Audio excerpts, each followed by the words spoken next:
It is once again time.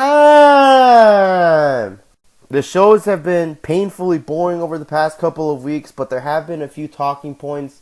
Be sure to send us in your questions for the Q&A. We'll be doing that sometime soon. Alright, so the first thing I wanted to talk about was, let's talk about Roman Reigns and his United States Championship victory over Rusev at Clash of Champions. So for starters, I see a lot of smarks crying about, oh, he buried Rusev. He didn't need to beat Rusev for the U.S. title.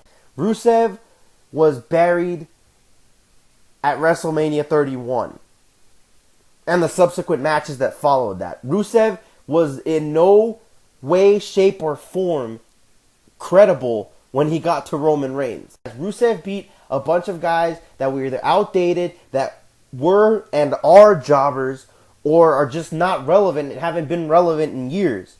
The fact of the matter is WWE dropped the ball with Rusev a long time ago. And I will agree that it's a damn shame because Rusev is actually pretty good. But the blame is, for whatever reason, being thrown on Roman Reigns all of a sudden. Roman Reigns is the reason that Rusev is buried now. Even though Rusev's been buried for years. And now they're also fucking crying. Saying, oh, he's the U.S. champion. What a fucking outrage.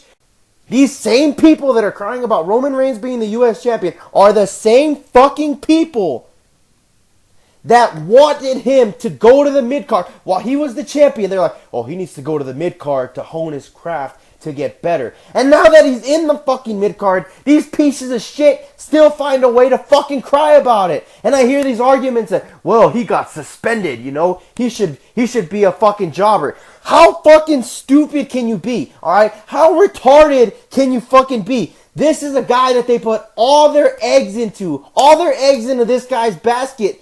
And all of a fucking sudden, with the roster that you admit is as depleted as it is, you want them to bury one of the only credible guys, maybe like 3 credible guys on the entire roster, and you want him to get buried? How fucking stupid can you be?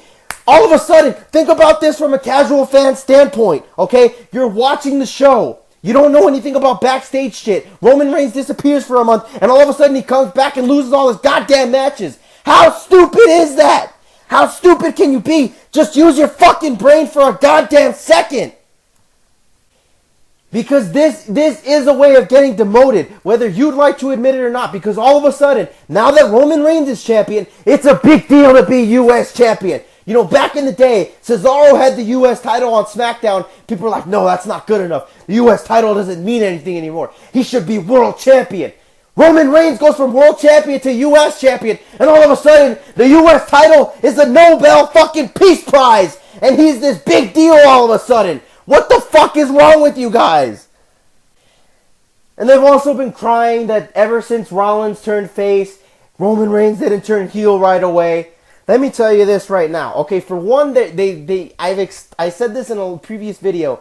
They want to test Seth Rollins out as a babyface, see if he moves as much merchandise as Reigns does before they fully turn Roman Reigns. It's like obvious, alright? You guys have to understand, and again, going to my point about using your fucking brain and using some logic for just one solitary second. Roman Reigns cannot be turned right now. Because for one, that moment on Raw would have been a throwaway moment to have your top babyface turn heel all of a sudden. And I say it's a throwaway moment not because Kevin Owens won the belt, but because the whole thing was Triple H. Triple H hasn't been on Raw since then. Alright? What came out of that so far? And I understand, okay, it's this long storyline that we're finally going to get the answers to, but for fuck's sake, I mean, how long do we have to wait? There's no collusion there. There's no anticipation. I don't care because there was nothing. That literally came out of fucking thin air and it didn't make any sense and I still haven't gotten an explanation for it. But you guys have to understand that for 1 second, aside from that, they can't touch Roman Reigns' character. Because with the ratings plummeting, Reigns is literally a guy that they can't tinker with. Because he's one of the few guys that actually makes Vince's money, and a lot of money at that.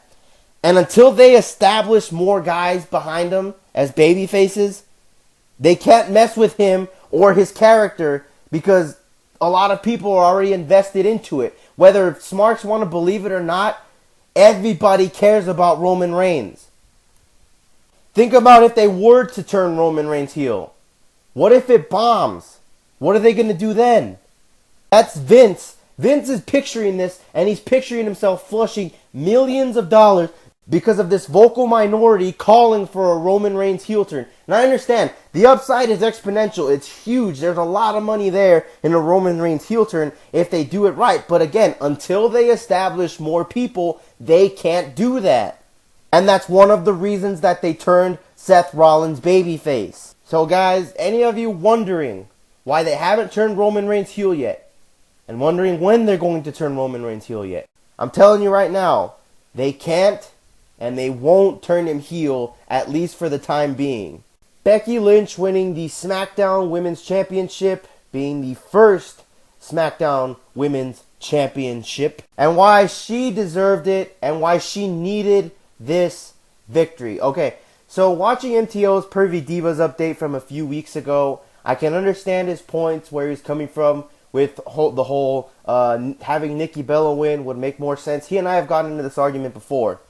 And what I basically said to him was, even though the magic behind Becky Lynch is her underdog gimmick, we've seen that over the past year, and it gets to a certain point where you have to win the big match in order to get the fans to believe that you can win the big match. Because otherwise, what makes Becky Lynch any more different than, say, like a lovable jobber like Heath Slater? And I understand where a lot of other people are coming from, where they're saying that, okay, she's struggled, but she hasn't struggled as much as, say, like Naomi, divas like that have been around for a really long time. But the thing is they struck while the iron was hot with Becky Lynch. What they could do here, and what I think what they should do here is, because MTO is right about that the whole money behind Becky Lynch's character is the underdog gimmick. And what I think they could do with that easily is maybe have her lose to Alexa Bliss in a real screwjob fashion. You put over Alexa Bliss in the process, who is easily the most promising heel on that roster, and you have Becky Lynch continue her chase for the belt, but having a few more bumps in the road before she finally gets that big title reign. You needed the big title win to help you believe that she can actually win the big match. The WWE has made this mistake time and time again where they waited too long to do something to where the people just didn't care about it anymore. And I think they didn't want to make that mistake with Becky Lynch. Alright, so on to other news.